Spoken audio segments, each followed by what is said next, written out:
ایسا نہ ہو کہ تم اس کی خبر سن کر کوئی ایکشن لو اور کسی قوم کے خلاف کسی بندے کے خلاف ایکشن لو اور اس کو چوٹ پہنچا بیٹھو اور تمہیں پتہ بھی نہ ہو کہ اس کا قصور ہی نہیں تھا۔ فَتَبَيَّنُوا أَن تُصِيبُوا قَوْمًا بِجَهَالَةٍ، ایسا نہ ہو کہ تم کسی قوم کو مصیبت پہنچا دو جہالت میں۔ فَتُصْبِحُوا عَلَىٰ مَا فَعَلْتُمْ نَادِمِينَ، اس کے بعد تم اپنے کیے کے اوپر شرمندہ ہو کہ میں یہ کیا کر بیٹھا ہوں، یہ تو مجھے نہیں کرنا چاہیے تھا۔ بعد میں پتہ چلے وہ بندہ ہی جھوٹا تھا جس نے خبر دی ہے۔ اب یہاں اس چیز کو سمجھ لیں، ہماری زندگی میں یہ معاملہ بہت ہوتا ہے، کچے کانوں کے لوگ بہت رہتے ہیں، اور اب تو اکثریت کچے کانوں والے لوگ ہیں۔ کچے کانوں سے مراد یہ ہے کہ جو بات سنی اس پہ یقین کر لیا، جس نے جس کے بارے میں جو بھی کہہ دیا مان لیا، ٹھیک ہے وہ ایسا ہی ہوگا۔ یہاں سے کام خراب ہوتا ہے، اور پھر یہ معاملہ یہیں نہیں رکتا۔ جب ہم کسی کو غلط خبر دیتے ہیں کسی کے بارے میں تو پھر ہم اتنا معاملہ خراب کر بیٹھتے ہیں کہ ہمیں اس کا اندازہ بھی نہیں ہوتا۔ اکثر عورتوں کے اندر یہ بیماری پائی جاتی ہے کہ خواتین باتوں سے باتیں نکالتی ہیں، 1 سے 100 باتیں بنا دیتی ہیں، بیٹھی بیٹھی یا فون پہ لگی ہوئی 1 سے 10 سے 100 باتیں بناتی گئی اور بعد میں خود کہہ کر بھی بھول جاتی ہیں۔ اور مردوں میں بھی یہ معاملہ پایا جاتا ہے کہ ایک بندے کو بھڑکا دیا اور بعد میں خود بھی بھول گئے بھڑکایا کس معاملے میں تھا، اور جس کو بھڑکایا جاتا ہے اس کو سب کچھ یاد ہوتا ہے، اور وہ اسی حساب سے پھر آگے چلتا ہے، اسی حساب سے ایکشن لیتا ہے، پھر اسی حساب سے اس کی زندگی میں مسائل آنا شروع ہو جاتے ہیں۔ سارا کا سارا معاملہ شروع ہوا ہوتا ہے اس جھوٹی خبر سے جو اس کو ملی ہوتی ہے۔ تو ان جاءکم فاسق بنبأ، اگر کوئی بھی بندہ آئے فاسق جھوٹا آئے خبر لے کر تو ایسے ہی ایکشن نہیں لینا، پہلے اچھے سے تحقیق کر لینی ہے ایسا معاملہ ہے بھی یا نہیں، کسی کو تم مصیبت میں نہ ڈال دو۔ اور خاص کر جن لوگوں کے اوپر ذمہ داریاں ہوتی ہیں ان کو ان چیزوں کا خیال کرنا چاہیے، جو ایک گھر کو چلا رہے ہوں، جو ایک پورا محلے کا سسٹم چلا رہے ہوں، جو بڑے طبقے پہ لوگ ہیں، ان کو ان چیزوں کا خاص کر خیال رکھنا چاہیے۔ ایک اپنی زندگی کا اصول بنا لیں کہ ہر بندے کی بات سن کے بس ایکشن نہیں لے لینا، وہ جھوٹا بھی ہو سکتا ہے، ہاں اگر کوئی سچا بندہ ہے اور سچی خبر ہے تو پھر ایکشن لیا جا سکتا ہے، لیکن پہلے تحقیق، فتبینوا، خوب تحقیق کر لو ایسا معاملہ ہے بھی یا نہیں ہے۔ وَاعْلَمُوا أَنَّ فِيكُمْ رَسُولُ اللَّهِ، اور تم جان لو کہ بے شک تمہارے درمیان اللہ کے رسول صلی اللہ علیہ وسلم موجود ہیں، یعنی صحابہ کرام رضوان اللہ علیہم اجمعین کو بتایا جا رہا ہے کوئی بھی فیصلہ کرنا ہو آپس میں فیصلہ نہیں کر لینا، رسول اللہ صلی اللہ علیہ وسلم سے اجازت لینی ہے۔ جب تک آپ صلی اللہ علیہ وسلم ویریفائی نہ کر دیں تب تک وہ معاملہ آگے نہیں چلانا، اس کام کو آگے لے کر نہیں چلنا۔ پھر آگے ایک اور بڑی پیاری بات سمجھائی گئی، لَوْ يُطِيعُكُمْ فِي كَثِيرٍ مِّنَ الْأَمْرِ لَعَنِتُّمْ وَلَٰكِنَّ اللَّهَ لَوْ يُطِيعُكُمْ فِي كَثِيرٍ مِّنَ الْأَمْرِ، اگر رسول اللہ صلی اللہ علیہ وسلم اکثر معاملات میں تمہاری پیروی کریں، لَعَنِتُّمْ، تو تم مصیبت میں پڑ جاؤ گے،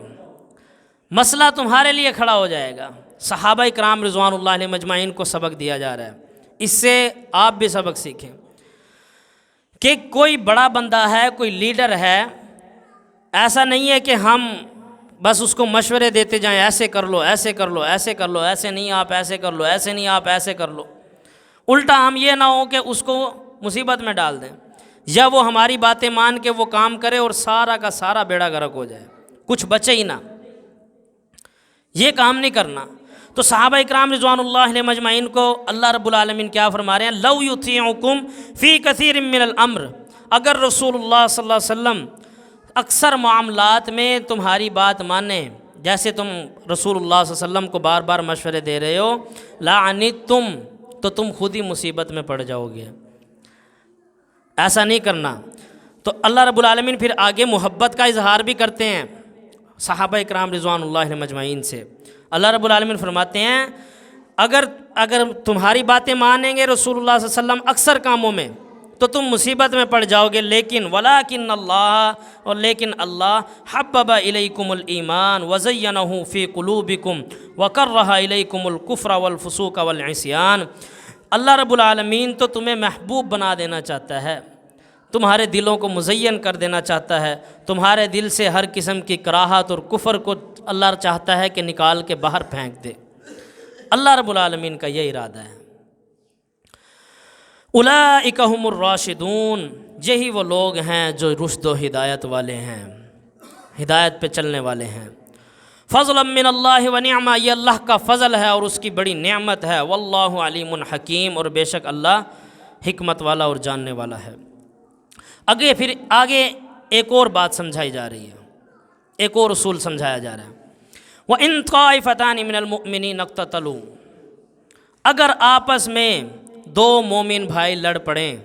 دو مومنوں کے درمیان لڑائی ہو جائے، ایسے نہیں کرنا کہ بس کھڑے دیکھ رہے ہیں، ہمارا اس سے کیا لینا دینا ہے۔ آج ایسے ہی ہوتا ہے نا، لڑائی ہو رہی ہو، چلو چلو ہمارا اس سے کیا لینا دینا، اپنا کام کرو، سارے لڑنے دو، سر پھاڑنے دو ایک دوسرے کا، ہم نے اس سے کیا لینا ہے۔ نہیں میرے بھائی، اللہ رب العالمین نے اس بات کو بھی سمجھایا ہے، اگر ایسے ہی لڑائیاں چلتی رہیں گی تو پھر تو مسلمان ٹوٹ جائیں گے۔ تم سب اگر ایک ہو کر رہو گے تو دشمن کا مقابلہ کرو گے، اگر آپس میں ایک دوسرے کو کاٹو گے، لڑائیاں کرو گے چھوٹی چھوٹی سی بات پر، تو پھر ایک قوم کیسے بنو گے، مضبوط قوم۔ تو یہاں یہ بات سمجھائی جا رہی ہے، وَإِن طَائِفَتَانِ مِنَ الْمُؤْمِنِينَ اقْتَتَلُوا، اور اگر مسلمانوں کے، ایمان والوں کے دو گروہ آپس میں لڑ پڑیں، لڑائی جھگڑا ہو جائے، فَأَصْلِحُوا بَيْنَهُمَا، تو ان دونوں کے درمیان صلح کرا دینی ہے، چپ کر کے نہیں بیٹھے رہنا۔ اور اللہ کی قسم اتنا بڑا مسئلہ بنا ہوا ہے یہ آج کے دور میں کہ کوئی صلح کرانے والا موجود نہیں ہے، وہ بڑے دل والے بڑے لوگ دنیا سے چلے گئے، بڑا ظرف رکھنے والے، پورے کے پورے خاندان کو، نظام کو اپنے ہاتھ میں رکھنے والے،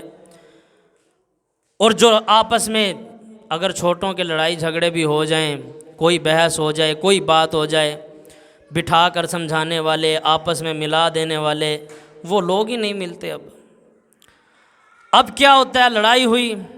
تو وہ ادھر چلا گیا، وہ ادھر چلا گیا، وہ ادھر چلے گئے، سب الگ الگ سے الگ، الگ سے الگ، اس طرح کرتے کرتے ہم نے سب نے ہی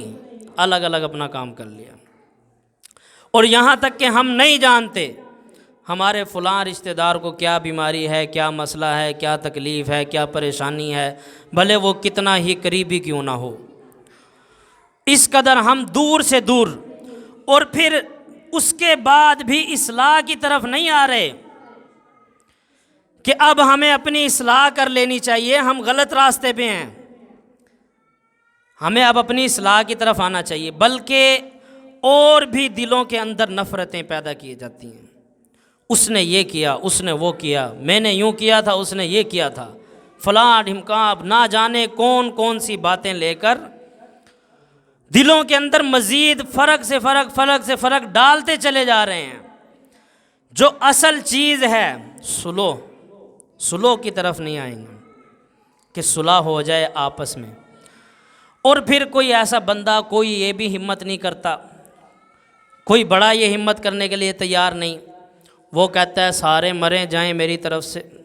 اس کی یہ سوچ بن گئی، آج بڑوں کی یہ سوچ ہے، جو جہاں لگا ہوا ہے بس ٹھیک ہے، لگے رہیں، کوئی کچھ بھی کر رہا ہے لگے رہیں، بس ٹھیک ہے، مجھے کیا لینا دینا ہے، ہمارا تو ہمارے اپنے مسئلے حل نہیں ہو رہے، ہم ان کے مسئلے حل کرواتے پھریں۔ آج ہر بندے کی یہ سوچ ہوگی، جب تک یہ سوچ ختم نہیں ہوگی، یہ غلط سوچ، تب تک مسلمان ایک نہیں ہو سکتے، تب تک معاملات درست نہیں ہو سکتے۔ یہ زندگی کا اصول ہے، یہ بھی سیکھ لیں، اور یہ اصول اللہ رب العالمین کی ذات سکھا رہی ہے کہ اگر وَإِن طَائِفَتَانِ مِنَ الْمُؤْمِنِينَ اقْتَتَلُوا، اگر مسلمانوں کے آپس میں دو گروہوں کی لڑائی ہو جائے تو ان کے درمیان صلح کروانی ہے۔ فَأَصْلِحُوا بَيْنَهُمَا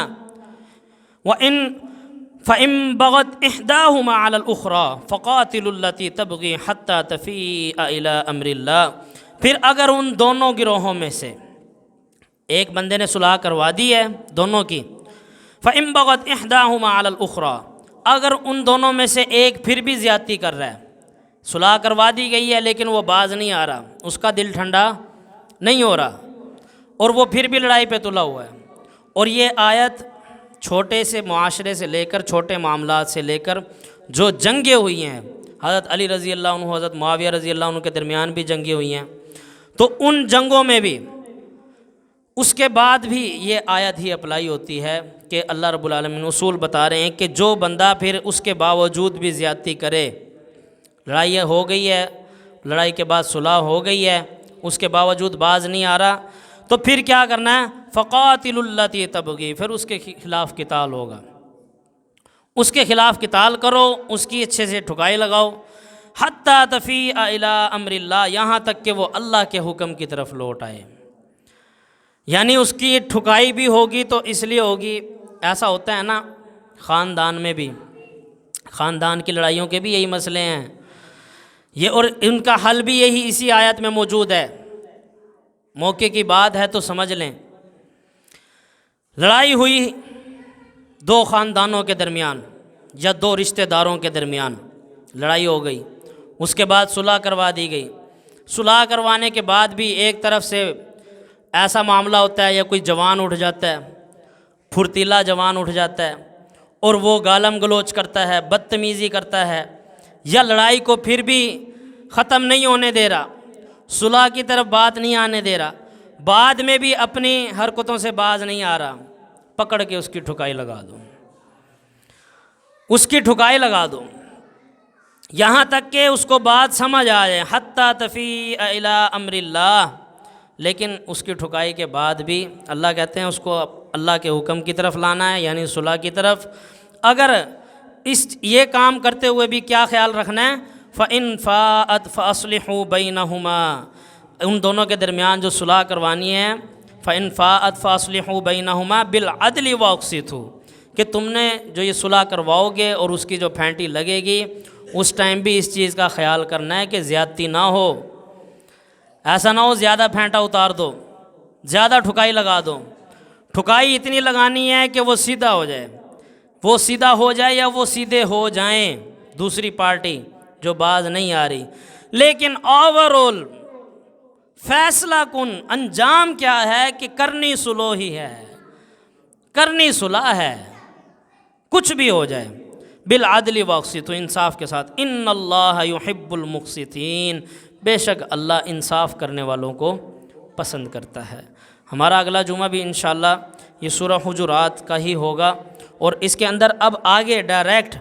ہم ہی مسلمانوں سے خطاب ہے، ایمان والے جو لوگ ہیں انہی لوگوں سے خطاب ہے،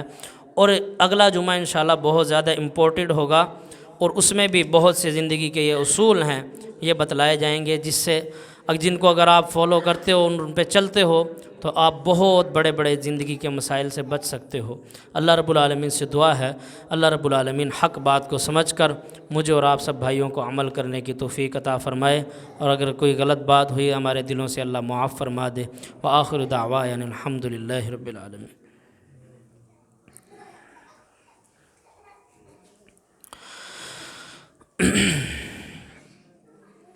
ان الحمد للہ نحمد